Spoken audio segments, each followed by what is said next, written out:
அனைவருக்கும் வணக்கம். சகோதர சகோதரிகளே, நண்பர்களே, தாள் 1 மற்றும் 2 சமூக அறிவியல் இதுல இந்த பகுதியில மிக எளிதாக இப்போ நம்ம சில விஷயங்கள் படிச்சாலே ஞாபகம் இருக்கும். அதுல எதுவுமே நினைவு கொள்ள தேவையில்லை. வருஷம் ஞாபகம் தேவையில்லை, பெயர்கள் ஞாபகம் கொள்ள தேவையில்லை. இதெல்லாம் நம்மளே புரிஞ்சுக்கலாம் அப்படின்னு இன்றைய உளவியல் வகுப்பு போல நாம இதை ஒரு முறை பார்த்தாலே இது நமக்கு ஞாபகம் வந்துடும். அதனால இதை நம்ம கொஞ்சம் வேகமா பார்த்துடலாம். இடம்பெயர்தல் மற்றும் நகரமயமாதல். பல அரசியல் கூட்டங்கள்ல இத ரொம்ப விரிவா பேசியிருக்காங்க. இடம்பெயர்தல் அப்படின்னா என்ன? ஒரு நபரோ அல்லது ஒரு குழுவோ நிரந்தரமாகவோ தற்காலிகமாகவோ தம் இருப்பிடத்தை விட்டு குறிப்பிடத்தக்க தொலைவிற்கு வசிக்கும் இடத்தை மாற்றுவதே இடம்பெயர்தல். இடம்பெயர்தல் வேற, நகரமயமாதல் வேற. இதை நம்ம புரிஞ்சுக்கிறோம். ஃபர்ஸ்ட் நமக்கு தெரியும் இடம்பெயர்தல். நம்மளே பல பேர் பணி நிமித்தம் காரணமாக இடம்பெயர்ந்திருப்போம். தாம் வசிக்கக்கூடிய தன்னுடைய இருப்பிடத்தை விட்டு குறிப்பிடத்தக்க தொலைவிற்கு வசிக்கும் இடத்தை மாற்றுவதே இடம்பெயர்தல். ஸோ இடம்பெயர்தல் என்பது மக்கள் ஒரு இடத்திலிருந்து மற்றொரு இடத்திற்கு நகர்வதை குறிப்பிடுகிறது. இந்த இடம்பெயர்தலுக்கான காரணிகள், இழு காரணிகள். அதாவது என்னன்னா, அந்த இடம் நம்மளை எந்தெந்த நோக்கத்தோட இழுக்குது. நம்ம ஒரு ஊருக்கு போறோம், அது அந்த ஊர் நம்மளை ஈர்க்குது, அதான் இழுக்குது. அப்படின்னா என்னென்ன? ஆரோக்கிய பராமரிப்பு, ஹாஸ்பிட்டாலிட்டி, அமைதி. நம்ம ஊர் பிரச்சனையா இருக்கும், அந்த ஊர் அமைதியா இருக்கும். கல்வி. அடுத்தது பணம். நம்ம இருக்கக்கூடிய பகுதிகளில் தொழில் வாய்ப்பு இல்லை என்றால் நாம் இடம்பெயர்தல். அதே போல உணவு, வேலை வாய்ப்பு. இப்போ இந்த இழுக்காரணியில பார்த்தீங்கன்னா சென்னை, திருப்பூர், கோயம்புத்தூர் இதை மையமா வச்சுக்கிட்டீங்கன்னா இந்த இழுக்காரணிகள் புரியும். அடுத்தது உந்து காரணிகள், காலநிலை பேரிடர்கள், நலிந்த வேளாண்மை, போர், ஏழ்மை. இந்த போருங்கிற விஷயம் நம்ம பகுதிக்கு பொருந்தாது. ஆனால் இது நம்ம படிச்சுக்கிட்டு இருக்கிறது நம்ம பகுதியை மட்டும் அல்ல. இது ஒரு பொதுவான கருத்தை நம்ம படிச்சுக்கிட்டு இருக்கோங்கிறத நம்ம கவனத்துல வச்சுக்கிறோம். ஸோ இடம்பெயர்தலுக்கான உந்து காரணிகள். இங்க நான் வசிக்க முடியாது அப்படின்னு சொல்லி உந்தக்கூடிய காரணிகள் எதுன்னா காலநிலை பேரிடர்கள், நலிந்த வேளாண்மை, போர், ஏழ்மை. ஐக்கிய நாடுகள் அமைப்பின் வரையறை. எது நடந்தாலும் வரையறை கொடுக்கறதுக்குன்னு ஒரு அமைப்பு இருக்கும். அப்படி ஒரு அமைப்பு ஐக்கிய நாடுகள் அமைப்பு, அது ஒரு வரையறை கொடுத்திருக்கு. இடம்பெயர்வு என்பது இரு புவியியல் பிரதேசங்களுக்கு இடையே நடைபெறும் ஒரு வகையான மக்கள் தொகை நகர்வு. இது பொதுவாக இருப்பிடத்தில் ஒரு வகையான நிரந்தர மாற்றத்தை ஏற்படுத்துகிறது. நல்லா புரிஞ்சுக்கிறோம். 2 புவியியல் பிரதேசங்கள். இந்த புவியியல் அப்படின்னா என்னன்னா, நம்ம மேப்பை ஞாபகம் வச்சுக்கிறோம். ஒரு வரைபட ரீதியாக பிரிக்கப்பட்ட 2 பிரதேசங்கள். இதுக்கு நடுவில் நடக்கக்கூடிய மாற்றங்கள் ஒரு மாவட்டத்திலிருந்து இன்னொரு மாவட்டத்துக்கு இருக்கலாம், ஒரு மாநிலத்திலிருந்து இன்னொரு மாநிலத்துக்கு இருக்கலாம், ஒரு நாட்டில இருந்து இன்னொரு நாட்டுக்கு இருக்கலாம். இது ஒரு நிரந்தர மாற்றமா இருக்கும்போது அது இடம்பெயர்வா மாறுது. சமூகவியலை பொறுத்தவரையிலையும் மக்கள் இடம்பெயர்தல் அப்படிங்கிறது ரொம்ப முக்கியமான விஷயம். காரணம், அப்படி இடம்பெயர்ந்ததுனாலதான் இன்று உலகம் முழுவதும் மக்கள் இருக்கிறாங்க. எல்லா கண்டங்களிலும் மக்கள் இருப்பதற்கான காரணம் அந்த இடம்பெயர்தல். ஏதோ ஒரு காரணத்தினால அவங்க இடம்பெயர்ந்தாங்க. ஆப்பிரிக்காவிலிருந்து நம்ம ஃபர்ஸ்ட் தொல்லியல் காலத்திலிருந்து நம்ம பார்த்தோம். மக்கள் நியாண்டர்தால் அந்த இனம் உருவானது எங்க, அங்கிருந்து அவங்க எந்தெந்த காலத்துக்கு எந்தெந்த நேரத்துல இடம்பெயர்ந்தாங்க, எப்படி புவி முழுவதும் விரவி படர்ந்தார்கள் அப்படிங்கிறத நம்ம பார்த்திருக்கோம். அதே போல உணவு தேடி இடம்பெயர்ந்தவர்கள் அவங்க நாகரிகமான வாழ்க்கையை பின்பற்ற தொடங்கிய போது வளமான நிலம், வளர்ப்பு விலங்குகள், இப்படி தொடர்ந்து அங்கேயே வசிக்க தொடங்குறாங்க அப்படிங்கிற விஷயத்த பார்க்கிறோம். நாடோடி வாழ்க்கையை கைவிட்டு நிரந்தர குடியிருப்புகளில் வாழ தொடங்கினார்கள். இதெல்லாம் நம்ம படிச்சாலே புரியும். இதை நம்ம இன்னொரு முறை ஞாபகம் வச்சுக்க வேண்டிய தேவையில்லை, இதுல குறிப்பிடுத்துக்க வேண்டிய தேவைகள் இல்லை. இந்த இடம்பெயர்வுக்கான காரணிகள் என்ன? சாதகமான காரணிகள், பாதகமான காரணிகள். புல் ஃபேக்டர்ஸ், புஷ் ஃபேக்டர்ஸ். ஒரு இடத்தை நோக்கி மக்களை ஈர்க்கும் காரணியை நம்ம சாதக காரணி அல்லது இழு காரணி, இதை ஒரு குறிப்பு எடுத்துப்போம். ஒரு இடத்தை நோக்கி மக்களை ஈர்க்கும் காரணிகள் சாதக காரணிகள் அல்லது இழு காரணிகள். பாதகமான காரணிகள், தங்கள் வசிப்பிடத்திலிருந்து வெளியேறச் செய்யும் காரணிகள் உந்து காரணிகள் அல்லது பாதக காரணிகள். நாம இருக்கிற இடத்துல இருக்க முடியாதுன்னு சொல்லி உந்தி தள்ளுகிற விஷயம் உந்து காரணி அல்லது பாதக காரணி. ஒரு இடத்துல அந்த இடத்துல வந்தா நல்லா இருக்கும்னு சொல்லி ஈர்க்கக்கூடிய காரணி இழு காரணி அல்லது சாதக காரணி. இதை நம்ம நினைவில் கொள்வோம். வித்தியாசம் கொடுத்துருக்காங்க. இழு காரணிகள், உந்து காரணிகள். இயற்கை காரணி ஃபர்ஸ்ட். இடர் குறைவாக உள்ள மண்டலங்கள் இழு காரணி. எங்க இடர்கள் கம்மியா இருக்கோ அந்த இடத்தை நோக்கி மக்கள் நகர்வாங்க. இடர் பாதிக்கும் மண்டலங்கள்ல இருந்து மக்கள் வெளியேறுவாங்க. உகந்த காலநிலை, காலநிலை மாறுபாடு. உகந்த காலநிலை இருந்தா அந்த இடத்துக்கு மக்கள் இயல்பாகவே அதை நோக்கி நகர்வாங்க. காலநிலை மாறுபாடு, கடுமையான காலநிலை நிகழ்வு இருக்குன்னா அந்த இடத்துல இருந்து மக்கள் வெளியேறுவாங்க. அது ஒரு புஷ் ஃபேக்டர். அடுத்தது இயற்கை வளங்கள், கனிமங்கள் மிகுந்த பகுதிகள். இதுல எண்ணெய், யுரேனியம்.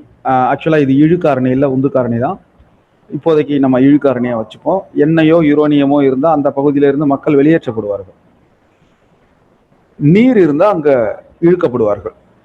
உந்து காரணியில விளைச்சல் பொய்த்தல், உணவு பற்றாக்குறை. இதுல குறிப்பெடுத்துக்க வேண்டிய தேவை இருந்தா எடுத்துக்கோங்க. இதெல்லாம் நமக்கு இயல்பாகவே நமக்கு புரியும். புரிஞ்சுக்கிட்டோம்னா இது ரொம்ப எளிதாகும்.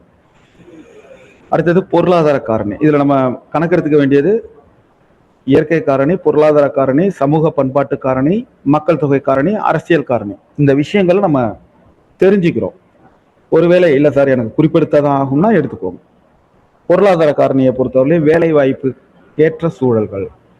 நம்ம ஏற்கனவே சொன்னோம், பெங்களூர், சென்னை இது போன்ற பகுதிகள் வேலை வாய்ப்பின்மை.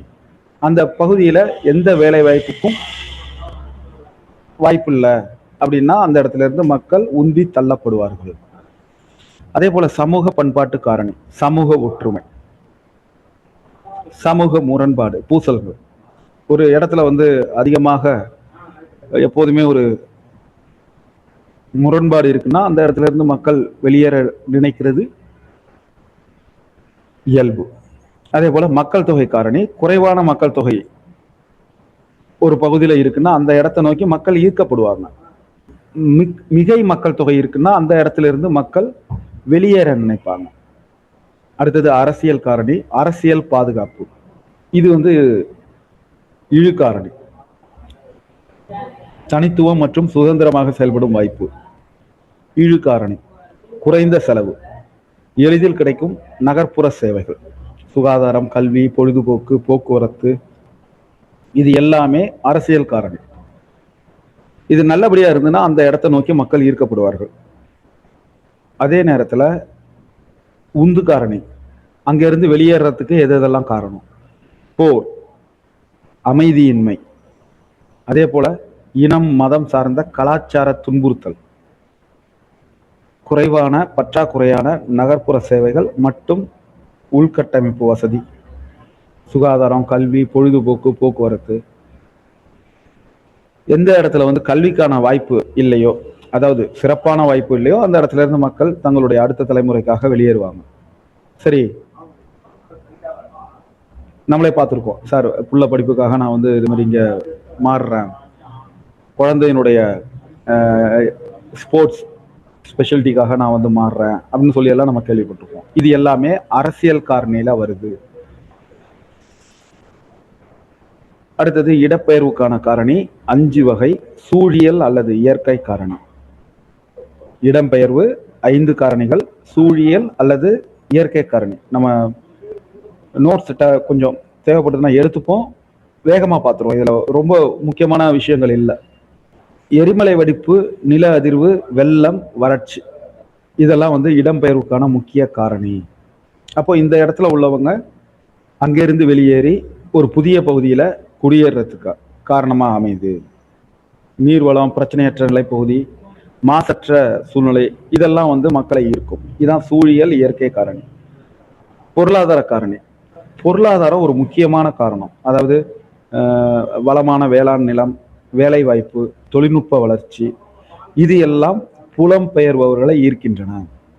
ஒரு இடத்துல இருந்து இன்னொரு இடத்திற்கு மாறுறவங்களை புலம்பெயர்வோர் அப்படின்னு சொல்லுவோம்.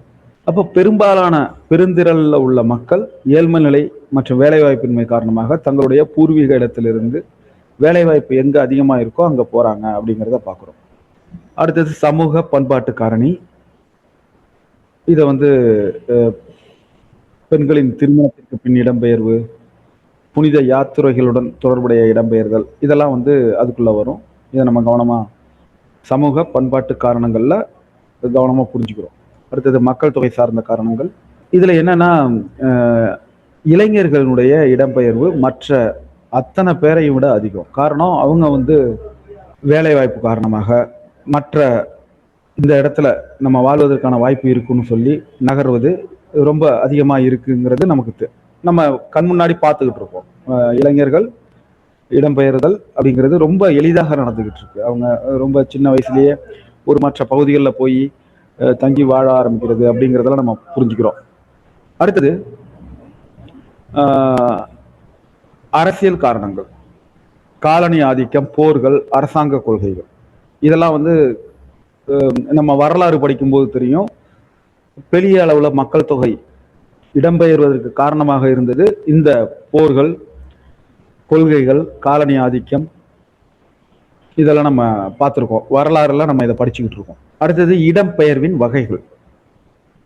இதுல உள்நாட்டு இடம்பெயர்வு, ஊரகத்திலிருந்து நகர்ப்புறம் நோக்கி இடம்பெயர்தல். உள்நாட்டு இடம்பெயர்வுனா ஒரு நாட்டுக்குள்ள ஒரு எல்லைக்குள்ள நடக்கிறது.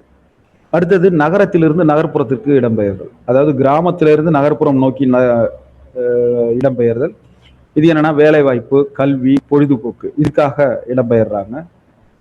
அடுத்தது நகரத்திலிருந்து நகர்ப்புறத்திற்கு இடம்பெயர்றாங்க. ஒரு நகர்ல இருந்து இன்னொரு நகர் பகுதிக்கு இடம்பெயர்றது காரணம் அதிக வருவாய் அப்படிங்கிறத நம்ம பார்ப்போம். அடுத்தது ஊரகத்திலிருந்து ஊரகத்திற்கு, ஒரு கிராமத்திலிருந்து இன்னொரு கிராமம், திருமணம், வளமான நிலம், இது போன்ற காரணங்கள்னால ஒரு இடத்துல இருந்து இன்னொரு இடத்துக்கு அவங்க இடம்பெயர்றாங்க அப்படிங்கிறத புரிஞ்சுக்கணும்.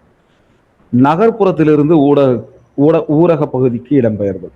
இது என்னன்னா ரிட்டையர்மெண்ட் ஆனதுக்கு அப்புறம் நம்ம திருப்பி பூர்வீக இடத்திற்கு வர்றது. இதையெல்லாம் நம்ம இப்போ அண்மை காலங்களாக நிறைய கேள்விப்பட்டுக்கிட்டு இருக்கோம். நமக்கும் நிறைய இதுல விருப்பம் இருக்கு அப்படிங்கிறத நம்ம புரிஞ்சுக்கிறோம். அதுக்கு சர்வதேச இடம்பெயர்வு. ஒரு நாட்டின் எல்லைகளை கடந்து நடக்கும் இடம்பெயர்தல் சர்வதேச இடம்பெயர்வு. இது என்னன்னா தன்னார்வ இடம்பெயர்வு முதல் வகை.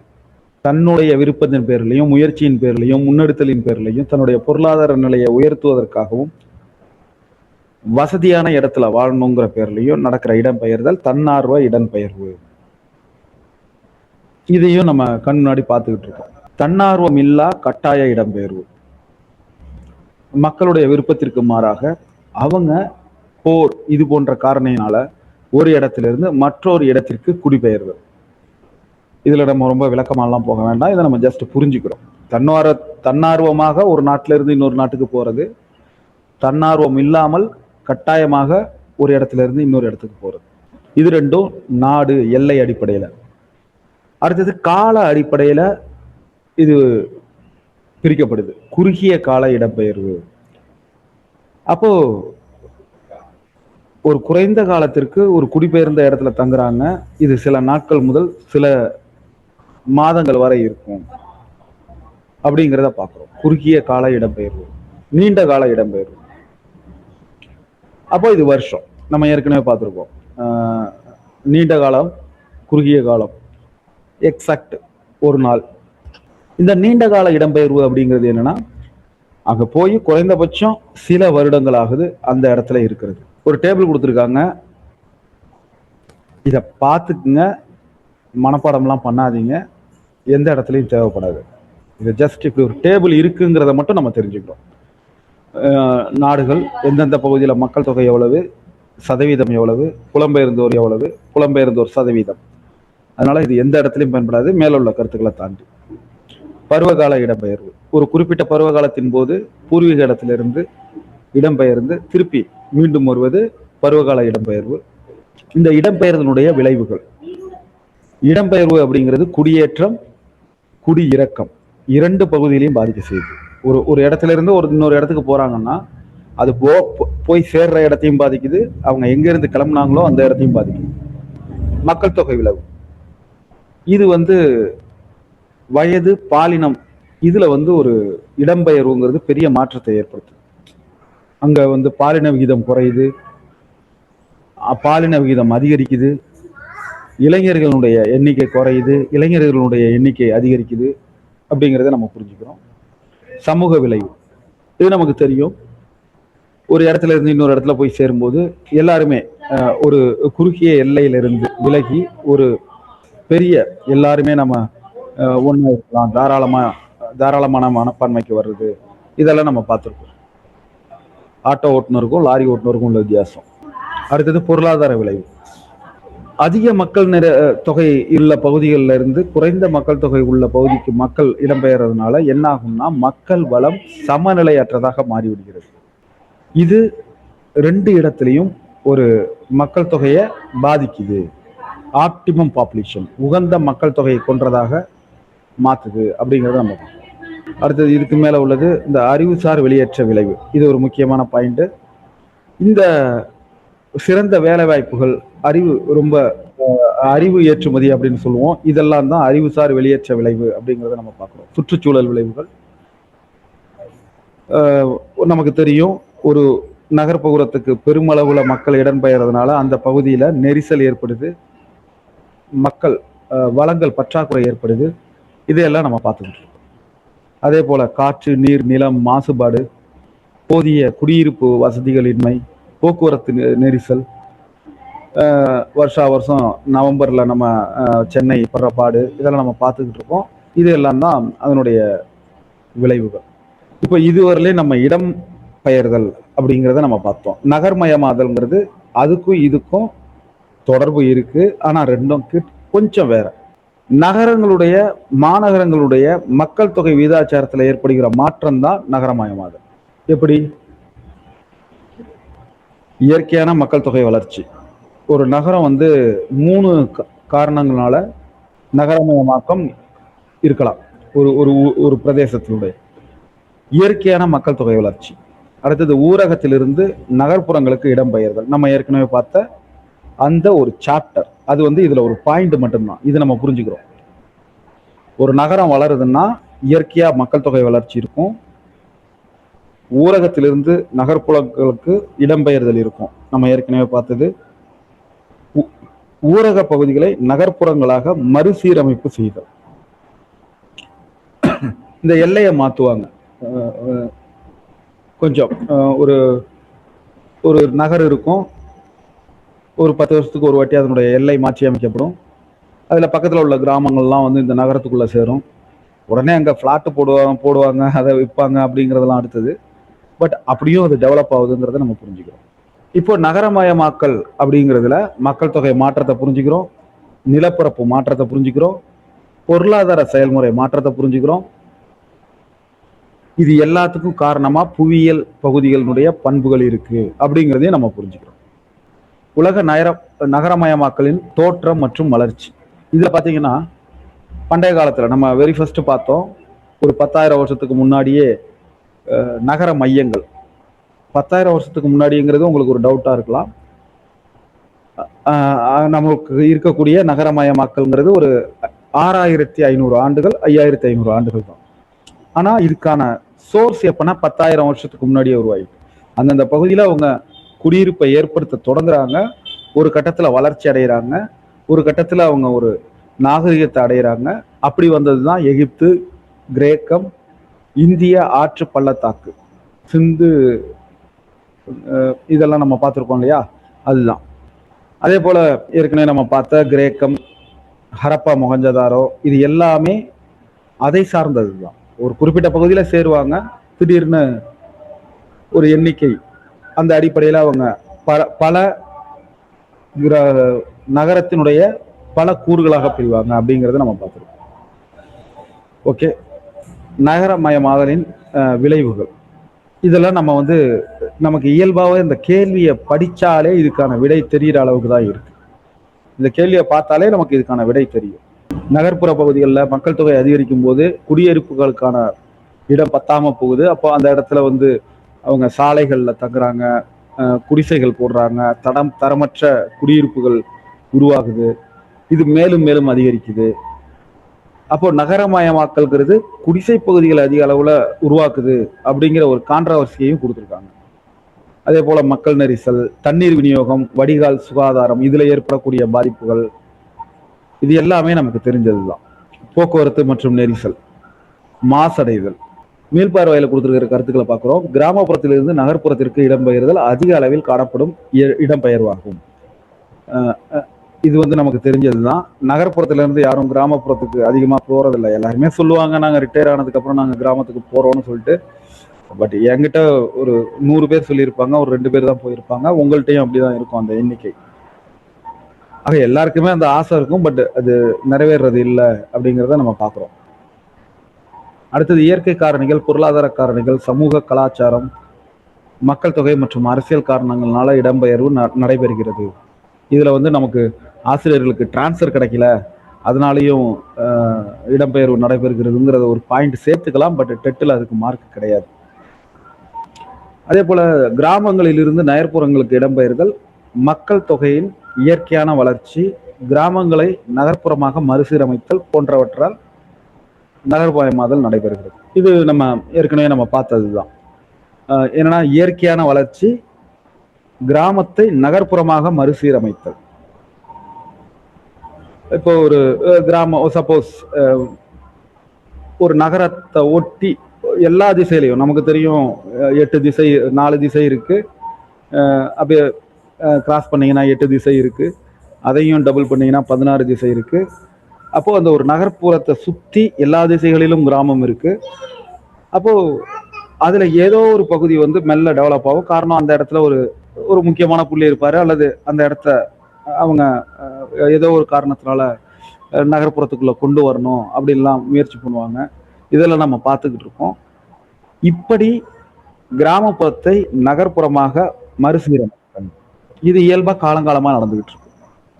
அதிக மக்கள் நெருக்கம், உட்கட்டமைப்பு வசதி பற்றாக்குறை, தொழில் வளர்ச்சி, வாகனங்களின் எண்ணிக்கை அதிகரிப்பு, நகரமாக மாதலின் முக்கிய பிரச்சனைகள். இது நம்ம இதெல்லாம் நம்ம புரிஞ்சு நம்ம எழுதிட முடியும். ஸோ ரொம்ப இதுல குறிப்புகள் தேவையில்லை. கலைச்சொற்கள் கொடுத்துருக்காங்க. இந்த பாடத்துல முக்கியமா கவனிக்க வேண்டியது இதை மட்டும்தான். இடம்பெயர்பவர், ஒரு இடத்துல இருந்து மற்றொரு இடத்திற்கு இடம்பெயர். குடியேற்றம், குடியேறுபவர், தன்னுடைய இடத்திலிருந்து இன்னொரு நாட்டிற்கு குடியேறுபவர். குடிபெயர்தல், தனியாக அல்லது குழுவாக வேறொரு புதிய நாட்டில் குடிபுகுதல். குடிபெயர்பவர், சர்வதேச எல்லைக்கு வெளியில் இருந்து ஒரு புதிய நாட்டில் குடிபுகுபவர். உந்து காரணிகள், இழுக்காரணிகள், கால்நடையுடன் இடம்பெயர்வு.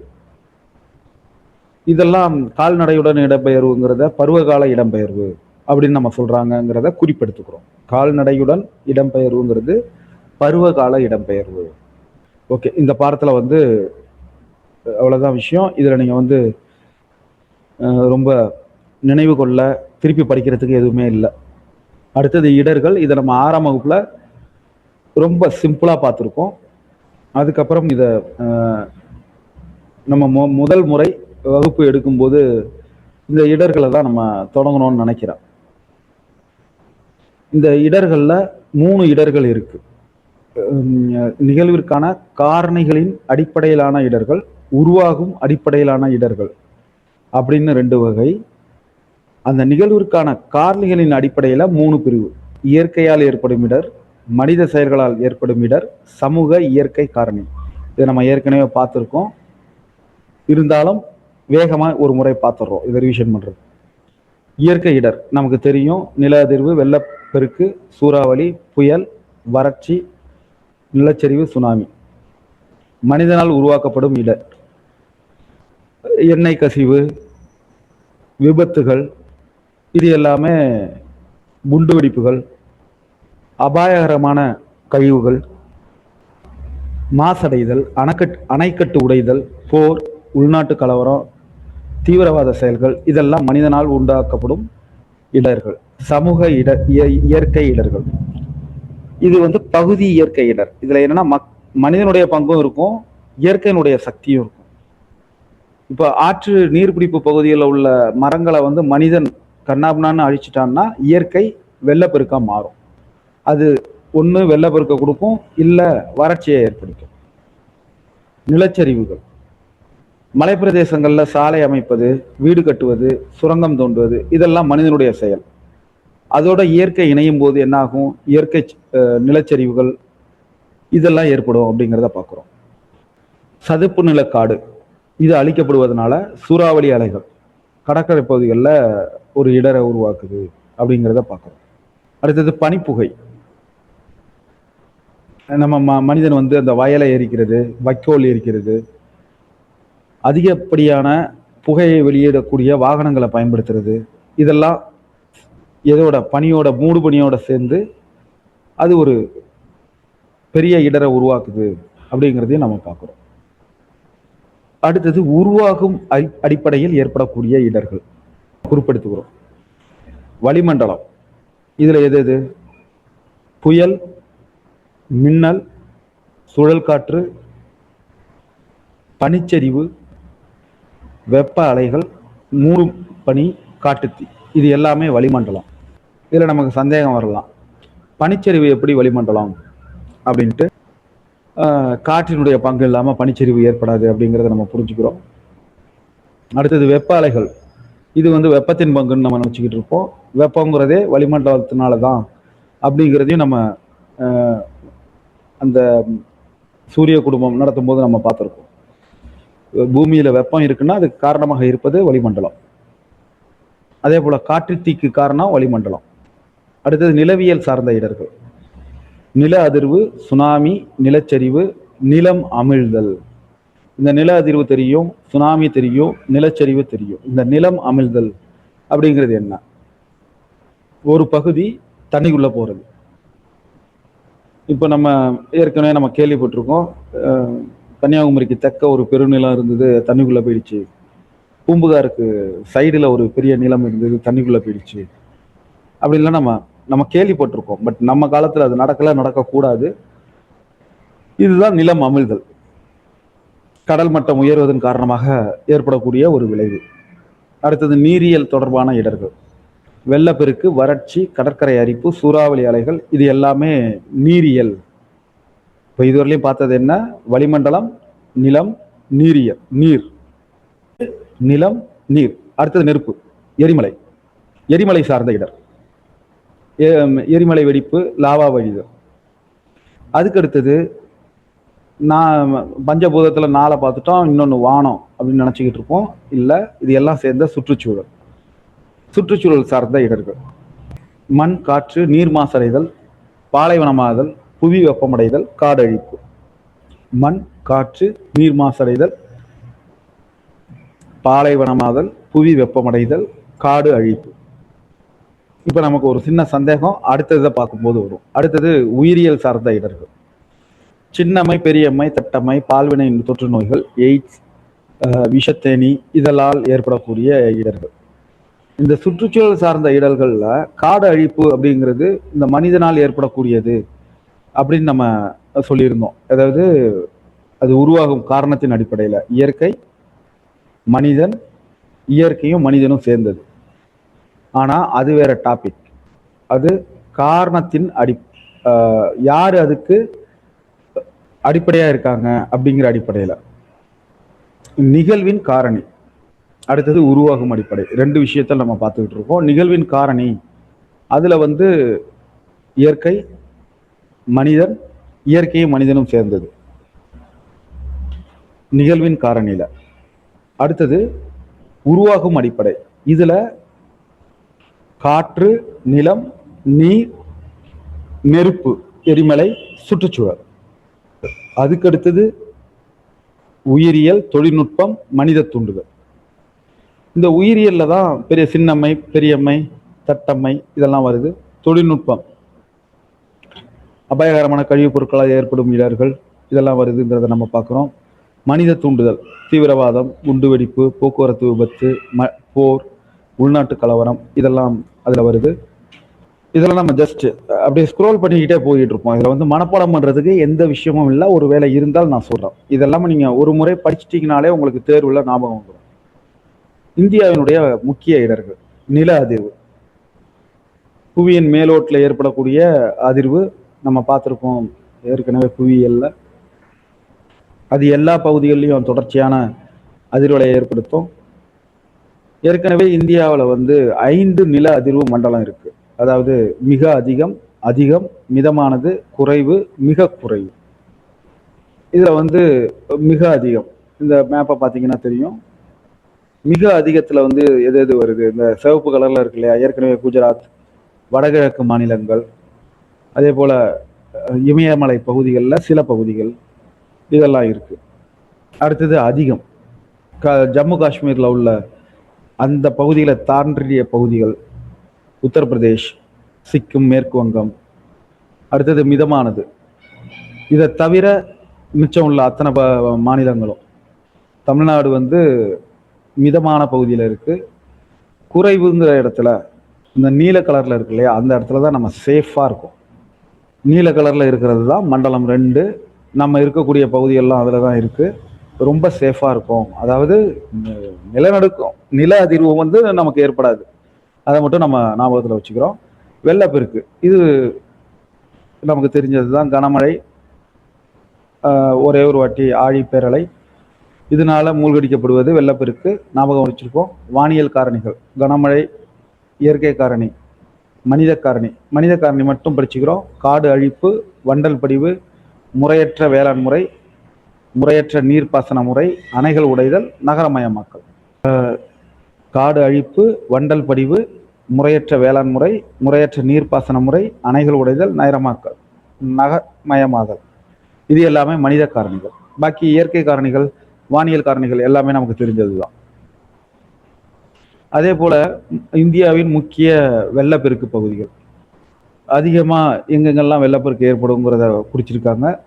அதே போல சூறாவளி புயல்கள், இது எல்லாமே வந்து நமக்கு தெரிஞ்சதுதான். வேளாண் வறட்சி, இதுல வந்து ஒரு மிகப்பெரிய அதாவது இது ஏன் ஏற்படுதுன்னு நம்மள்ட்ட கேட்க போறதில்லை, இந்த எந்த இடத்துல அப்படிங்கிறத நமக்கு கேட்க போறதில்லை. அதனால இதை நம்ம ஸ்கிப் பண்ணிடலாம். இந்த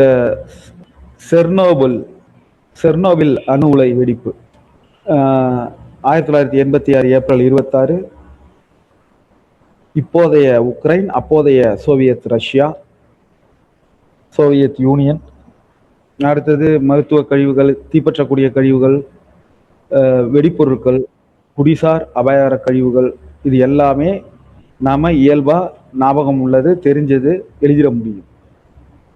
காற்று மாசு, இந்த பர்சன்டேஜ் எல்லாம் நம்ம பார்த்துருக்கோம். முதன்மை மாசுபடுத்திகள், இதை மட்டும் நம்ம தெரிஞ்சுக்கிறோம். Sulphur dioxide, nitrogen oxide, carbon dioxide, துகள்ம பொருட்கள் முதன்மை மாசுபடுத்திகள். மற்ற முதன்மை மாசுபடுத்திகள். அடுத்தது 2ஆம் நிலை மாசுபடுத்திகள் எதுனா, தரைமட்ட ஓசோன், பனிப்புகை. இதை மட்டும் நம்ம குறிப்பெடுத்துக்கிறோம். முதன்மை மாசுபடுத்திகள்ல எது எது வருது? Sulphur dioxide, nitrogen oxide, carbon dioxide, துகள்ம பொருட்கள், முதன்மை மாசுபடுத்திகள். 2ஆம் நிலை மாசுபடுத்திகள்ல தரைமட்ட ஓசோன், பனிப்புகை வருது. அவ்வளவுதான். இதுக்கு மேல இதுல வந்து நம்ம இவ்வளவு நேரம் பார்த்ததே, இதுக்கு டைம் நம்ம ஸ்பெண்ட் பண்ணது, இது ஒரு டைட்டில் அப்படிங்கிற அடிப்படையில் தான் நம்ம பார்த்துருக்கோம். இந்த இடர்கள்ல நம்ம என்ன நடவடிக்கை எடுக்கணும், ஒரு நிலநடுக்கம் ஏற்படுதுன்னா அதுக்கு நம்ம என்ன வழிகள் கையாளணும் அப்படிங்கிற விஷயங்கள் தான் ரொம்ப முக்கியமானது. அது இந்த பகுதியில் இல்லை, அடுத்த சாப்டர்ல வருது. அதுல நம்ம விரிவா பார்க்க போறோம். அதுக்கு ஒரு பீரியட் தேவைப்படும். அடுத்து ரொம்ப முக்கியமான சாப்டர் எதுனா தொழிலகங்கள். நிச்சயமாக இதுல இருந்து ஒரு 2 மதிப்பெண் கண்டிப்பா உண்டு, எந்த மாற்றமும் இல்லை. தொழிலகங்கள் 2 மதிப்பெண் நிச்சயமாக சமூக அறிவியல் பாடத்துல உண்டு. தாள் 2 எழுதுபவர்களுக்கு, 1 எழுதுபவர்களுக்கு 1 மதிப்பெண் காண வாய்ப்பு உள்ளது. நம்ம ஏற்கனவே பார்த்திருக்கோம், முதல் நிலை பொருளாதார நடவடிக்கை, அதாவது மூலப்பொருள் உற்பத்தி செய்வது. பொருளாதார நடவடிக்கையை பல நிலையாக பிரிக்கிறாங்க. அதுல முதன்மை நிலை, பிரைமரி எக்கனாமிக் ஆக்டிவிட்டி. இந்த பாடத்தை மட்டும் கொஞ்சம் கவனமா பார்த்துக்குங்க. தேவைன்னா குறிப்பெடுத்துக்குங்க, இல்ல கண்டிப்பா குறிப்பெடுத்துக்குங்க. பிரைமரி எக்கனாமிக் ஆக்டிவிட்டி இதுல எது எது வரும்? கால்நடை மேய்த்தல், வேட்டையாடுதல், உணவு சேகரித்தல், மீன் பிடித்தல், விவசாயம், சுரங்க தொழில். இது எல்லாமே பிரைமரி எக்கனாமிக் ஆக்டிவிட்டி, முதன்மை அல்லது முதல் நிலை பொருளாதார நடவடிக்கை. குறிப்பு எடுத்துக்கிறோம். இது என்னமோ பழங்காலத்துல மட்டும்தான் இருந்தது அப்படின்லாம் நம்ம நினைவில் கொள்ள நம்ம ஞாபகம் வச்சுக்க வேண்டாம். ஏன்னா கால்நடை மேய்த்தல் இப்பயும் இருக்கு, பல நாடுகள் இந்த பண்ணை தொழிலை பண்ணிக்கிட்டு இருக்கு. அதே போல வேட்டையாடுதல், உணவு சேகரித்தல் இன்னைக்கும் இருக்கக்கூடியதுதான். மீன் பிடித்தல் பல நாடுகளினுடைய முக்கிய தொழிலா இருக்கு. விவசாயம் இந்தியாவினுடைய முக்கிய தொழில். சுரங்க தொழில் ஆப்பிரிக்காவினுடைய முக்கிய தொழில். அப்போ முதல் நிலை பொருளாதார நடவடிக்கைனா அடிப்படையான ஒரு விஷயம் அப்படிங்கிறத ஞாபகம் வச்சுக்கிறோம். கால்நடை மேய்த்தலுக்கு அதுக்கு முன்னாடி ஏதாவது அடிப்படை இருக்கா? இல்ல, அதுதான் பேசிக். உணவு சேகரித்தல் அதுக்கு முன்னாடி ஏதாவது அடிப்படை இருக்கா? இல்ல. மீன் பிடித்தல் அதுக்கு முன்னாடி கிடையாது, அதுதான் பேசிக். ஸோ முதல் அதுல இருந்து தான் அந்த தொழில் ஆரம்பிக்கும், அந்த பொருளாதார நடவடிக்கை ஆரம்பிக்கும். இப்படி உள்ளது முதன்மை அல்லது முதல் நிலை பொருளாதார நடவடிக்கை. இதை நம்ம கவனத்துல வச்சுக்கணும். அதுக்கு அடுத்தது இரண்டாம் நிலை பொருளாதார நடவடிக்கை. இப்போ நம்ம ஏற்கனவே பார்த்தோம் இல்லையா, முதல் நிலையில நம்ம அந்த மூலப்பொருள்களை நம்ம எடுத்துருவோம், மீன் பிடிப்போம், விவசாயம் செய்வோம், சுரங்கத்திலிருந்து பொருள்களை எடுப்போம், வேட்டையாடுவோம். இந்த பொருள்களை எப்படி பணமா மாத்துறது, முறைப்படுத்துறது, இதை எப்படி பயன்படும் பொருளா மாத்துறது, இதுதான் இரண்டாம் நிலை பொருளாதார நடவடிக்கை. அப்போ முதல் நிலை பொருளாதார நடவடிக்கையில கிடைத்த பொருட்களை, மூலப்பொருட்களை முறைப்படுத்தி அதை பயன்படும் பொருட்களாக மாற்றம் செய்வது, இதுதான் இரண்டாம் நிலை பொருளாதார நடவடிக்கை, செகண்டரி எக்கனாமிக் ஆக்டிவிட்டி. இதை நம்ம ஞாபகம் வச்சுக்கிறோம். மாவுகளை ரொட்டியாக மாற்றுவது, இந்த மாவுங்கிறது முதல் நிலை நடவடிக்கை. உலோகம் நெகிழிகளை முறைப்படுத்தி வாகனங்களாக மாற்றுவது, இந்த உலோகம் சுரங்க தொழிலில் கிடைத்த உலோகங்கிறது முதல் நிலை நடவடிக்கை. அந்த உலோகங்களை ஒரு பொருளா மாற்றுறதுங்கிறது இரண்டாம் நிலை நடவடிக்கை, செகண்டரி எக்கனாமிக் ஆக்டிவிட்டி. இதை நம்ம புரிஞ்சுக்கிறோம். கண்டிப்பா இந்த முதல் நிலை, இரண்டாம் நிலை, மூன்றாம் நிலையில ஒரு மதிப்பெண் உண்டு. அப்போ வேளாண்மை நடவடிக்கைகளை போல இரண்டாம் நிலை ஒவ்வொரு முதல் நிலை நடவடிக்கைக்கும் இரண்டாம் நிலை பொருளாதார செயல்பாடு இருக்கும் அப்படிங்கிறத நம்ம புரிஞ்சுக்கிறோம். அடுத்தது மூன்றாம் நிலை. இது பொருளாதார நடவடிக்கைகள் அத்தியாவசிய தேவைகளை அளிக்கிறது, தொழிலகங்கள் இயங்குவதற்கு உணவு பெறுகிறது. என்ன விஷயம்? இப்போ முதல் நிலையில பேசிக்கா இரும்பு எடுத்தாங்க, இரண்டாம் நிலையில அதை ஒரு வாகனமா அல்லது ஒரு கருவியா மாத்தினாங்க. இதை விற்பனை செய்யறது, இதை செய்யறதுக்கு ஒரு பேங்கிங் பண்றாங்க இல்லையா, சேவை பண்றாங்க இல்லையா, இதுதான் அந்த மூன்றாம் நிலை. நிதி பயன்பாடு, அந்த உற்பத்தி பண்ண பொருட்களை கொண்டு போய் சேர்க்கிற போக்குவரத்து, அதுக்கு தேவையான கல்வியை கொடுக்கறது, அதை சில்லறை வர்த்தகம் பண்றது, மருத்துவம், வீட்டு வசதி, இது எல்லாம் சேர்ந்ததுதான் மூன்றாம் நிலை பொருளாதார நடவடிக்கை. அப்போ முதல் நிலைங்கிறது பேசிக், அடிப்படையா உள்ளது. இரண்டாம் நிலைங்கிறது அந்த பேசிக்கை அடுத்த லெவலுக்கு கொண்டு போறது. மூன்றாம் நிலைங்கிறது அதற்கு தேவையான அத்தனை வசதிகளையும் கொடுக்கிறது. பேங்கிங்கா இருக்கலாம், போக்குவரத்தா இருக்கலாம், கல்வி, சில்லறை வர்த்தகம், பிசினஸ், மற்ற மருத்துவம், சேவைகள், மற்ற சர்வீஸ் எல்லாம் சேர்ந்ததுதான் மூன்றாம் நிலை. அப்போ இதுல எது எது வருதுங்கிறத நம்ம பார்த்துக்கிறோம். சேவைகள் அப்படிங்கிறத தொட்டு உணர்ந்து கொள்ள முடியாதுன்னு ஒரு குறிப்பு கொடுத்துருக்காங்க. சிகை அலங்காரம் அப்படிங்கிறத தொடர்வண்டி பயணத்தை நம்ம உணர முடியும். சிகை அலங்காரங்கிறத நம்ம எந்த கணக்கில் வைக்க முடியும்? இப்படி அவங்க ஒரு வரையறை கொடுத்துருக்காங்க. அடுத்தது நான்காம் நிலை பொருளாதார நடவடிக்கை. இந்த மூணையும் தாண்டி இதை அடுத்த கட்டத்துக்கு கொண்டு போறதுக்கான ஆராய்ச்சி, பயிற்சி, தகவல் உருவாக்கம், பரிமாற்றங்கள், இதெல்லோட தொடர்புட்டது தான் இந்த நான்காம் நிலை பொருளாதார நடவடிக்கை. பேசிக், அந்த பேசிக்கை ஒரு பொருளா மாத்துறது, அந்த பொருளை மாத்தினதுக்கு தேவையான வசதிகளை பண்ணி கொடுக்கறது, அதுக்கப்புறம் அதை அடுத்த கட்டத்துக்கு கொண்டு போறது, அதுக்கு தேவையான ஆராய்ச்சி பண்றது, அதுக்கு தேவையான பயிற்சி கொடுக்கறது, இதுதான் நான்காம் நிலை பொருளாதார செயல்பாடு. அப்போ இந்த துறையை தகவல் நுட்ப தொழிலகங்கள் அப்படின்னு சொல்றாங்க. தகவல் பரிமாற்றம், மின்னணு காட்சி, இதெல்லாம் இதுக்குள்ள வரும். தொலைக்காட்சி நிகழ்ச்சிகள் இதுல வரும் அப்படிங்கிறத நம்ம பார்க்குறோம். சேவை துறைங்கிறது இந்தியாவினுடைய மிகப்பெரிய துறைகள்ல ஒண்ணு. இது 53% உள்நாட்டு உற்பத்தியில பங்களிப்பை அளிக்குது அப்படிங்கிறத நம்ம பார்த்துருக்கோம். நம்ம ஜிஎஸ்டி அதுல சரக்கு மற்றும் சேவை வரி அப்படின்னு வந்தப்போ இந்த சேவைக்கு என்ன பெரிய, சர்வீஸ்க்கு என்னப்பா பெரிய டாக்ஸ் அப்படின்னு நம்ம ஆரம்பத்துல பேசிட்டு இருந்தாங்க. ஆனா உண்மையை சொல்ல போனா உள்நாட்டு உற்பத்தியில 53% இந்த சேவை தாங்கிற ஒரு குறிப்பை நம்ம 5ஆம் நிலை பொருளாதார நடவடிக்கை, தொழிற்சாலை, வணிகம், கல்வி, அரசாங்கம், இதோட உயர்மட்ட அளவில் முடிவெடுக்கக்கூடிய நிர்வாகிகள், இது அட்மினிஸ்ட்ரேஷன். இந்த 5ஆம் நிலைங்கிறது அட்மினிஸ்ட்ரேஷன். யார் டிசைடிங் அத்தாரிட்டி? ஒரு அமைச்சரவையா இருக்கலாம், ஒரு எக்ஸிகியூட்டிவ் கமிட்டியா இருக்கலாம். இவங்க தான் இந்த 5ஆம் நிலை. இதை நம்ம குறிப்பிடுத்துக்கிறோம். மொத்தம் 5 வகை. இந்த 5 வகையில 5 நிலை, முதல் நிலை, 2ஆம் நிலை, 3ஆம் நிலை, 4ஆம் நிலை, 5ஆம் நிலை. முதல் நிலை பேசிக், 2ஆம் நிலை அந்த பேசிக்கை அடுத்த கட்டத்துக்கு கொண்டு போறது, அதை ஒரு பொருளா பரிணாமம் பண்றது. 3ஆம் நிலை அதுக்கு தேவையான வசதிகள் செய்யறது. 4ஆம் நிலை அதுக்கு தேவையான ஆராய்ச்சி பண்றது. 5ஆம் நிலை இதுல முடிவெடுக்கிற அந்த டிசைடிங் அத்தாரிட்டி. இதை நம்ம புரிஞ்சுக்கிறோம். தொழிலக அமைவிட காரணி நமக்கு தெரியும். ஒரு தொழிற்சாலை ஒரு இடத்துல அமையணும்னா அதுக்கு என்னென்ன காரணங்கள் தேவை?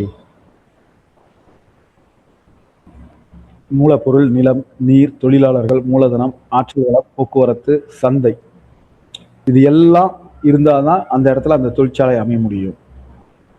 அதே போல தொழிலக அமைவிட காரணி 2 வகை. ஒன்று ஜியாகிரபிக்கல் ஃபேக்டர், நான் ஜியாகிரபிக்கல் ஃபேக்டர்ஸ். புவியியல் காரணி, புவியியல் அல்லாத காரணி. தொழிலக அமைவுடைய காரணிகள் கொடுத்துருக்காங்க. ஒரு முறை நம்ம பார்த்துக்கிறோம். போக்குவரத்து வேணும், அங்கேருந்து டிரான்ஸ்போர்ட்டேஷன், அதுக்கு தேவையான நிலம், அதுக்கு தேவையான மனித வளம், ஆற்றல் வளம், மீன்ஸ் எலக்ட்ரிசிட்டி உள்ளிட்ட ஆற்றல் வளம், மூலப்பொருள். ஒரு சக்கரை தொழிற்சாலையை போய் கரும்பு இல்லாத இடத்துல நம்ம வைக்க முடியாது. தொழிலாளர், நிறைய எண்ணிக்கையில தொழிலாளர்கள் தேவைப்படுவாங்க. அடுத்தது மூலதனம், சந்தை. இந்த விஷயத்தை தான் அவங்க சொல்லியிருக்காங்க. புவியியல் காரணி மூலப்பொருள், இரும்பு எஃகு தொழிற்சாலை, இதெல்லாம் அந்த தாது கிடைக்கிற இடத்துல தான் வைக்கணும். கரும்பு தொழிற்சாலையை, சர்க்கரை தொழிற்சாலையை கரும்பு ஆலைக்கு பக்கத்துல தான், கரும்பு கிடைக்கிற இடத்துக்கு பக்கத்துல தான் வைக்க முடியும். ஆற்றல் வளம், எரிசக்தி, நிலக்கரி, தாது எண்ணெய், நீர், இதுல இருந்து தான் நம்ம எரிசக்தி உண்டு பண்ணிக்கிட்டு இருக்கோம். ஸோ அந்த மின் தேவையை பூர்த்தி செய்யறதுக்கு தேவையான இடத்துக்கு பக்கத்துல அந்த தொழிற்சாலைகள் இருக்கணும். மனித சக்தி, திறமையான தொழிற்சாலைகள் தேவை. இப்போ தேயிலை தொழிற்சாலை இருக்கு அப்படின்னா அதுக்கு தேவையான மனித வளம் இருக்கணும். டிரான்ஸ்போர்ட்டேஷன், மூலப்பொருட்களை அந்த இடத்துக்கு எடுத்துட்டு போகணும். திருப்பி அங்கிருந்து முடிவுற்ற பொருட்களை தேவையான சந்தைக்கு எடுத்துட்டு போகணும். ஸோ போதுமான அளவுக்கு நமக்கு டிரான்ஸ்போர்ட்டேஷன் அங்கே இருக்கணும். சேமிப்பு கிடங்கு, வேர்ஹவுசிங், அப்போ அந்த இடத்துல நம்ம சேமிச்சு வைக்கக்கூடிய கிடங்குகள் இருக்கணும். சமமானதாக இருக்க வேண்டும் நிலத்தோற்றம். அப்பதான் நம்ம அங்க போக்குவரத்து, ஒரு மலை உச்சியில கொண்டு போய் ஒரு கார் தொழிற்சாலையை வச்சுக்கிட்டு இருக்க முடியாது. ஸோ நிலத்தோற்றம் அப்படிங்கிறது ரொம்ப முக்கியமான விஷயம் ஒரு தொழிற்சாலைக்கு. கிளைமேட், இது எல்லாமே நமக்கு தெரிஞ்சதுதான். நீர்வளம். அதே போல புவியியல் அல்லாத காரணிகள்ல மூலதனம், இதுவரையிலும் நம்ம பார்த்தது புவியியல். மூலதனம், கேபிட்டல் முக்கியம். கடன் வசதி, அரசாங்க கொள்கை விதிமுறைகள், கவர்மெண்ட் பாலிசிஸ் அண்ட் ரெகுலேஷன்ஸ், இதெல்லாம் அதுக்கு முக்கியங்கிறத நம்ம பார்க்குறோம். தொழிலகங்களின் வகைப்பாடு, மூலப்பொருட்களின் அடிப்படையில் தொழிலகங்கள். வேளாண் சார்ந்த தொழிலகங்கள், இப்ப நம்ம ஏற்கனவே பார்த்தோம். முதல் வகை தொழில்கள்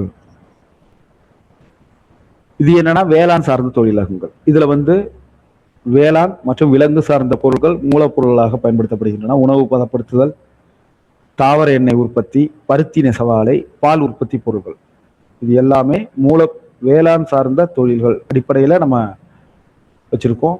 அடுத்தது கனிம வளம் சார்ந்த தொழிற்சாலைகள், இது எல்லாமே நம்ம அந்த சுரங்க தொழில் சார்ந்து கிடைக்கக்கூடிய இதை வச்சுக்கிட்டு உற்பத்தி பண்ணக்கூடிய இரண்டாம் நிலை தொழிலகங்கள் அப்படிங்கிறத நம்ம பார்க்கிறோம். அடுத்தது கடல் வளம் சார்ந்த தொழிலகங்கள், வனவளம் சார்ந்த தொழிலகங்கள், மரக்கூழ், காகித உற்பத்தி, மரத்தளவாடம், மருந்து உற்பத்தி, இப்படி அதை பிரிக்கிறாங்க. எப்படி தொழிலகங்களை 3 வகையா பிரிக்கிறாங்க, பல வகையா பிரிக்கிறாங்க. முக்கியமா மூலப்பொருட்களின் அடிப்படையில் வேளாண் சார்ந்த தொழிலகம், கனிம வளம் சார்ந்த தொழிலகம், கடல் வளம் சார்ந்த தொழிலகம், வனவளம் சார்ந்த தொழிலகம். அடுத்தது அளவு மூலதனத்தின் அடிப்படையில் பெரிய அளவிலான தொழிலகம். 1 கோடி ரூபாய்க்கு மேல மூலதனம் இருக்கு அப்படின்னா அது பெரிய அளவிலான தொழிற்சாலை. இரும்பு, எஃகு ஆலை, இன்னைக்கெல்லாம் சின்ன தொழிலகம் கூட 1 கோடி ரூபாய் தேவைப்படுது. பட் நம்ம இந்த புத்தகத்தில் உள்ள விஷயத்த நம்ம கவனத்தில் வச்சுப்போம். இதுதான் டெட் தேர்வுக்கு அடிப்படைங்கிறத மனசில் வச்சுப்போம். 1 கோடி ரூபாய்க்கு மேல மூலதனம் கொண்டு நிறுவப்படக்கூடிய தொழிற்சாலைகள் பெரிய அளவிலான தொழிலகங்கள். இரும்பு, எஃகு ஆலை, எண்ணெய் சுத்திகரிப்பு ஆலை, சிமெண்ட் தொழிற்சாலை, நெசவாலை, இதெல்லாம் பெரிய அளவிலான தொழிலகங்கள். அதே போல சிறிய அளவிலான தொழிலகங்கள், இது நமக்கு தெரியும். சின்ன சின்னமா வீட்டில் நம்ம வீடு அளவில் அல்லது ஒரு சின்ன தொழிலகமாக வச்சு பண்ணக்கூடியது. பட்டு நெசவு, வீட்டு உபயோகப் பொருட்கள் உற்பத்தி, ஒரு சின்ன சின்ன டேபிள்ஸ், நாற்காலிகள், இதெல்லாம் உற்பத்தி பண்றது, இதெல்லாம் சிறிய அளவிலான தொழிலகம். முதலீட்டின் அடிப்படையில் 2, ஒன்று பெரிய அளவில், இன்னொன்று சிறிய அளவில். அடுத்தது இந்தியாவின் டெட்ராய்ட் அப்படிங்கிறது அமெரிக்காவில் உள்ள மெக்சிகன் மாநிலத்தில் உள்ள டெட்ராய்ட் நகரம். இது மிகப்பெரிய ஒரு வாகன தொழில் மையமாக இருக்கு. ஃபோர்டெல்லாம் அங்கே தான் இருக்கு. அதே போல இந்தியாவில் சென்னை தான் இந்தியாவின் டெட்ராய்ட் அப்படின்னு சொல்றாங்க. ஏன்னா உலக புகழ்பெற்ற தொழில் நிறுவனங்கள் ஜிஎம், ஃபோர்ட், மஹேந்திரா, ஹூண்டாய் எல்லாமே இங்கே தான் இருக்கு. அதே போல வாகன தொழில் ஏற்றுமதியில் 60% சென்னை பண்ணுது அப்படிங்கிற ஒரு டேட்டா கொடுத்துருக்காங்க. ஓகே, கிளியராக இதில் கொடுத்துருக்காங்க. இதை மட்டும் நீங்கள் குறிப்பெடுத்துக்கிட்டீங்கன்னா போதும். தொழிலகங்கள், மூலப்பொருள் சார்ந்த தொழிலகங்கள், வேளாண் சார்ந்த தொழிலகங்கள், கனிம வளம், கடல் வளம், வனவளம் 4. அளவின் அடிப்படையில் பெரிய அளவிலான தொழிலகம், சிறிய அளவிலான தொழிலகம். உடைமையாளர் அடிப்படையில் பொதுத்துறை, தனியார் துறை, கூட்டுறவுத்துறை, கூட்டுத்துறை தொழிலகம். மொத்தம் 4. கூட்டுத்துறை, கூட்டுறவு இரண்டும் வேற வேற.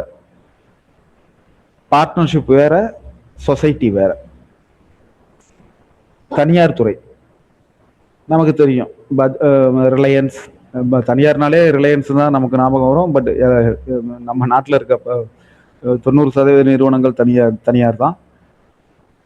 டாடா உள்ளிட்ட, டிவிஎஸ் உள்ளிட்ட அத்தனை நிறுவனங்களும் நம்ம எல்லாமே தனியார் துறை தான். விஜய் டிவியில் ஆரம்பித்து, கலைஞர் டிவியில் ஆரம்பித்து, ஜெயா டிவியில் ஆரம்பித்து எல்லாமே தனியார் துறை தொழிலகங்கள் தான் அப்படிங்கிறத நம்ம பார்க்குறோம். அடுத்தது பொதுத்துறை.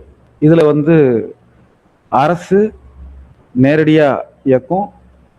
அதில் நம்ம ஷேர்ஸ் வாங்கிக்கலாம். இதுதான் பொதுத்துறை தொழிலகங்கள். Public sector, Hindustan aeronautical limited, இதுதான் HEIL. Bharat heavy electric limited, பாரத மின் நிறுவனம் திருச்சியில் இருக்கு. செயில், இந்திய இரும்பு எஃகு ஆணையம், இது எல்லாமே பொதுத்துறை நிறுவனங்கள்.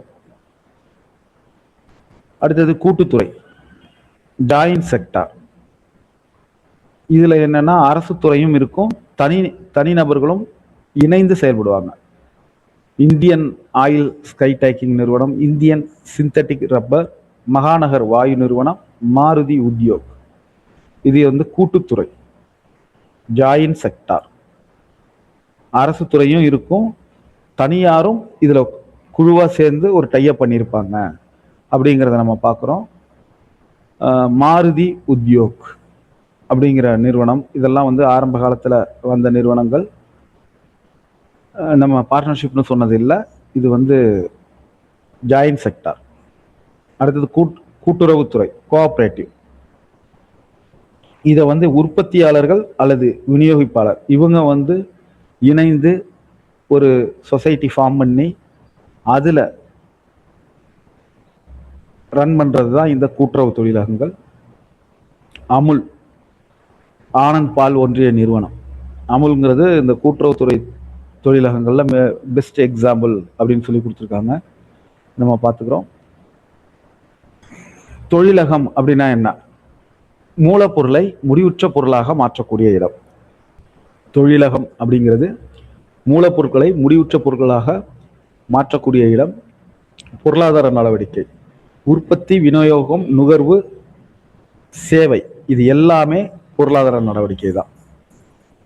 உற்பத்தி, விநியோகம், நுகர்வு, சேவை, இது எல்லாமே பொருளாதார நடவடிக்கை தான். இதுல முதன்மை பொருளாதார செயல்பாடு, இரண்டாம் நிலை பொருளாதார செயல்பாடு, சார்புத்துறை அல்லது மூன்றாம் நிலை பொருளாதார செயல்பாடு, இதெல்லாம் இருக்கு அப்படிங்கிறத நம்ம பார்த்தோம்.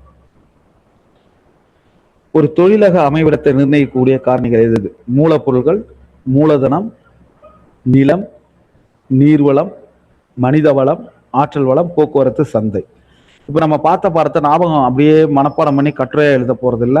ஜஸ்ட் இதை புரிஞ்சுக்கோங்க. இதுல இருந்து எந்த கேள்வி வந்தாலும் நீங்க எழுத முடியும்னு நான் நம்புறேன். இதை ஒரு முறை நம்ம கேட்டாலே போதும். இதை நான் சொல்லி கேட்கல, யாரோ ஒருத்தர் படிச்சு நீங்க கேட்டாலே கூட இதை ஒரு முறை நீங்க கேட்டுட்டீங்கனாலே நீங்க எழுதிட முடியும். அதனால இது அவ்வளவு கஷ்டமான விஷயம் இல்லை. அடுத்தது நான்காம் நிலை செயல்பாடு, ஐந்தாம் நிலை செயல்பாடு, தனியார் துறை, கூட்டுறவுத்துறை, இது தனித்தனியா கொடுத்துருக்காங்க. அப்போ நமக்கு முதல் நிலை செயல்பாடு, இரண்டாம் நிலை செயல்பாடு, மூன்றாம் நிலை செயல்பாடு இது தெரிஞ்சாதான் இதை நம்ம புரிஞ்சுக்க முடியும். முதல் நிலை செயல்பாடுனா என்ன? பேசிக்கா உள்ளது. ஆடு மேய்த்தல், விவசாயம், மீன்பிடித்தல், வேட்டையாடுதல், சுரங்கம், இதெல்லாம் முதல் நிலை. இரண்டாம் நிலைனா என்ன? இந்த முதல் நிலை பொருள்கள்ல இருந்து அடுத்த நிலைக்கு அந்த பொருள்களை மாத்துறது. ஆடு மேய்த்தல், மீட் ப்ராசஸ் பண்றது. விவசாயம், அரிசி மாவு தயாரிக்கிறது, இப்படி அதை ப்ராசஸிங் பண்றது தான் இரண்டாம் நிலை. மூன்றாம் நிலைன்னா என்ன? அதுக்கு தேவையான வசதிகளை செய்யறது. என்னென்ன? டிரான்ஸ்போர்ட்டேஷன், பேங்கிங் உள்ளிட்ட வசதிகள், உள்ளிட்ட எல்லா வசதிகளும் செய்யறது எதுனா மூன்றாம் நிலை. நான்காம் நிலைனா அதுக்கு தேவையான தகவல்களை உருவாக்குதல், ஆராய்ச்சி செய்தல். அடுத்தது ஐந்தாம் நிலைனா என்ன? இது எல்லாத்துக்கும் தேவையான முடிவுகளை எடுக்கக்கூடிய தலைமை நிர்வாகியாக இருத்தல். கண்டங்களை ஆராய்தல், ஆப்பிரிக்கா, ஆஸ்திரேலியா, அண்டார்டிகா, நம்ம ஏற்கனவே சொல்லியிருக்கோம். இந்த இந்த கண்டங்கள் நம்ம பார்த்துருக்கோம் இல்லையா? இந்த கண்டங்கள்ல ஒரு முக்கியமா ஒரு 3 கேள்வி நம்ம எதிர்பார்க்கலாம். ஆனா இதுக்கு நம்ம பார்க்கக்கூடிய பகுதிகள் ரொம்ப அதிகமான பகுதிகள். ஒவ்வொரு கண்டத்தையும் பார்க்கணும், அதுல உள்ள நாடுகளை பத்தி தெரிஞ்சிருக்கணும், அதுல உள்ள இயற்கை அமைப்பை பத்தி தெரிஞ்சிருக்கணும். இந்த இருக்கு இல்லையா, ஆப்பிரிக்காவில் எந்தெந்த பகுதி இருக்கு, இந்த மத்திய தரைக்கடல், எங்களுக்கு போன டெட்டில் ஒரு கேள்வி கேட்டிருந்தாங்கன்னு நினைக்கிறேன். மத்திய தரைக்கடலுக்கும் செங்கடலுக்கும் நடுவுல இருக்கிற பகுதி எது அப்படின்னு கேட்டிருந்தாங்கன்னு நினைக்கிறேன். ஆக்சுவலா அந்த கேள்வி எனக்கு ஞாபகம் இல்லை, பட் சிமிலர்லி இதே போல ஒரு கேள்வி தான் கேட்டிருந்தாங்க. மேப்ல இருந்து கேள்வி வராதுன்னு நினைச்சுக்கிட்டு இருந்தோம், பட் இப்படி கேட்டிருந்தாங்க. ஏதோ ஒரு 2 கடலுக்கு நடுவுல இருக்கக்கூடிய இந்த பகுதிக்கு என்ன பேரு அப்படின்ட்டு இருந்தாங்க. இது போன்ற நிறைய விஷயங்களை நம்ம படிக்கணும். இதை படிக்க வேண்டிய இதை நடத்தினாலும் ட்ரையா தான் இருக்கும். ஸோ நீங்க என்ன பண்றீங்க? இதை விட்டுருங்க, இப்போ விட்டுருங்க. கடைசியா நேரம் இருந்தா இதை படிச்சுக்கோங்க. ஏன்னா இதுல இருந்து அதிக மதிப்பெண்கள் இல்லை. நம்ம தெரிஞ்சுக்க வேண்டியது ஆசியாவை மட்டும் நம்ம கொஞ்சம் ஃபோக்கஸ் பண்ணி பார்த்துப்போம். அதுக்கு மேலே இதில் உள்ள விஷயங்கள்லாம் நமக்கு ரொம்ப கவனம் கொடுக்க வேண்டிய தேவைகள் இல்லை. ஏன்னா இதில் உள்ள விஷயங்கள் நான் ஸ்க்ரோல் பண்ணுறப்பயே உங்களுக்கு புரியும். இவ்வளவு படிக்கணுமா, இவ்வளவு படிக்கலாமா? இல்லை, தேவையில்லை. இதுக்கு வெறும் 2 மார்க் தான். ஏன்னா இதில் மனப்பாடம் பண்ண வேண்டிய விஷயம் நிறைய இருக்கு, டேட்டாஸ் அதிகமாக இருக்கு. சார் நீங்கள் தானே சொன்னீங்க 1 மார்க் 2 மார்க்கெல்லாம் ரொம்ப முக்கியம். ஆமாம், அதுக்காக இந்த அளவுக்கு ரிஸ்க் எடுக்கிற அளவுக்கு இல்லை. நம்ம இந்த நேரத்தை இன்னொன்னுல செலவு பண்ணலாம் அப்படின்னு தான் நான் சொல்றேன். நான் இதை ஸ்கிப் பண்ணுங்கன்னா இதை ஸ்கிப் பண்ணிட்டு இன்னொரு பகுதியில இந்த நேரத்தை நம்ம செலவு பண்ணுவோம். கடைசியாக நேரம் இருந்தால் நாம இந்த பகுதியை பார்ப்போம். ஓகே, நன்றி சகோதரர்களே.